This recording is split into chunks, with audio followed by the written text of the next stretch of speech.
everyone, to the honorable judges, ladies and gentlemen. Decades ago, an Indonesian leader stood before the world and refused to be controlled by global power conflicts. His name is Insinyur Soekarno. That's right, our proud first president. Through his role in initiating the non-aligned movement, he united developing nations to stand for peace, sovereignty, and independence without being influenced by major world power. Back then, he dared to dream of a world where nations could cooperate without conflict and peace was not dictated by power. And yet today, as we stand here, that dream remains unfinished. Hello everyone, my name is Yemima Perangin-angin, majoring biomedical engineering, and I'm honored and humbled to be here as a representative of the most outstanding student from Institut Teknologi of Sumatera. Inspired by that unfinished mission, I believe that true change begins not only with ideas, but also the courage to act on it. As we all know, today, Indonesia moves forward through Asta Cita, a nation vision in which one of its key goals is to emphasize justice, strong institutions, and peaceful global cooperation. But how can we achieve these goals if many people in our country still live without a true sense of justice? Every day, we are exposed to news about theft, violence, and other criminal activities that continue to occur in our society. These conditions are not just isolated incidents, but also a reflection to a deeper issue where safety and protection are not fully guaranteed. In some cases, this problem goes even further as individuals experience unequal treatment before the law, and even access to justice often depends on economic and social status. According to the Central Bureau of Statistics, Indonesia recorded more than 200,000 criminal cases in recent years, showing that public security remains a serious concern.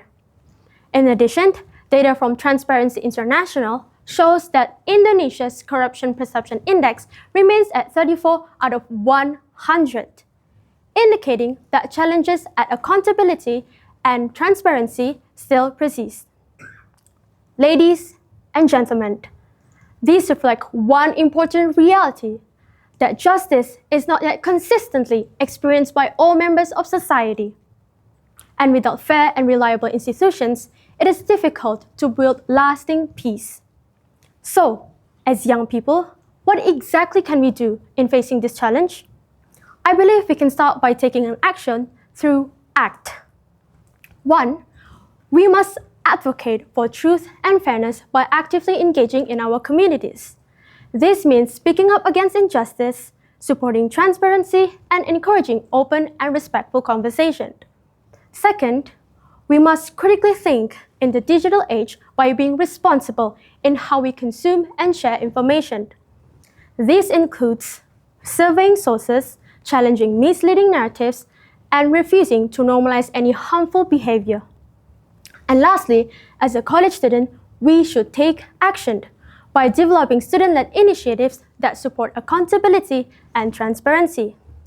This can include creating integrity-based programs within organizations, collaborating with local institutions, and supporting community projects that aim to reduce corruption and improve public trust.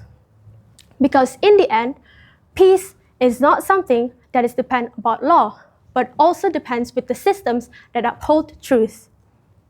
Ladies and gentlemen, ultimately, peace is not something that can be built in a single moment, but through persistent values and everyday practices. Let us continue the vision of Soekarno by not only remembering his vision, but by practicing it in our daily lives. Because in the end, peace is not something that we wait for, but something that we build. From awareness to responsibility to real impact. Thank you.